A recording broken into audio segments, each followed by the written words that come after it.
Bonjour, alors aujourd'hui on se retrouve pour la mise en place du passeport cambodgien, donc le e-visa. Donc on commence par le CAPTCHA et ensuite on tombe sur la page des informations personnelles.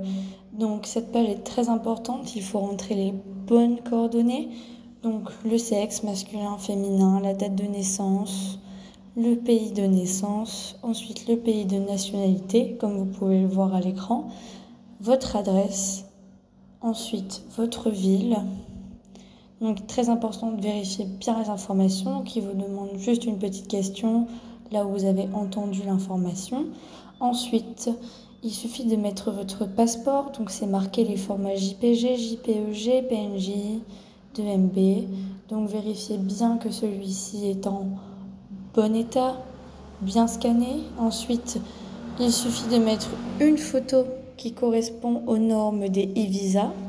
Donc vous allez voir un photographe et vous demandez pour les e-visas, donc cambodgiens, et ça correspond aussi aux vietnamiens. Donc ensuite on passe au passport detail. Donc ce sont les informations pour le passeport, donc le numéro de passeport, donc le numéro de sa création et de son expiration, le pays dans lequel il a été réalisé. Donc là, je suis en train de mettre mes informations personnelles. Voilà. Donc je vais pouvoir vous expliquer en attendant la partie droit. Du coup, on voit le détail du prix. Et ensuite, tout ce qui est support document, donc le billet d'avion, le billet de bus, de réservation d'hôtel. En fait, c'est lié à la date d'entrée et de départ. Il est très important de remplir ces informations. Donc vous n'êtes pas obligé de tout remplir. Il suffit soit de mettre votre vol, votre ticket de bus ou votre hôtel, ou si vous le souhaitez, vous pouvez tout remplir. Donc ensuite, il demande la date d'entrée et aussi par quelle porte frontière vous allez arriver. Donc pour ceux qui viennent en bateau, sachez que le e-visa n'est pas disponible.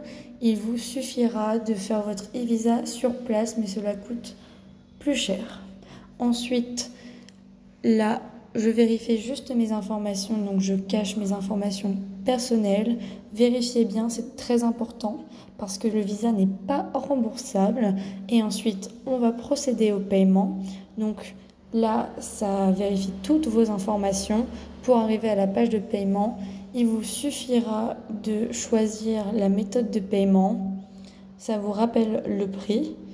Et ensuite, de remplir les informations.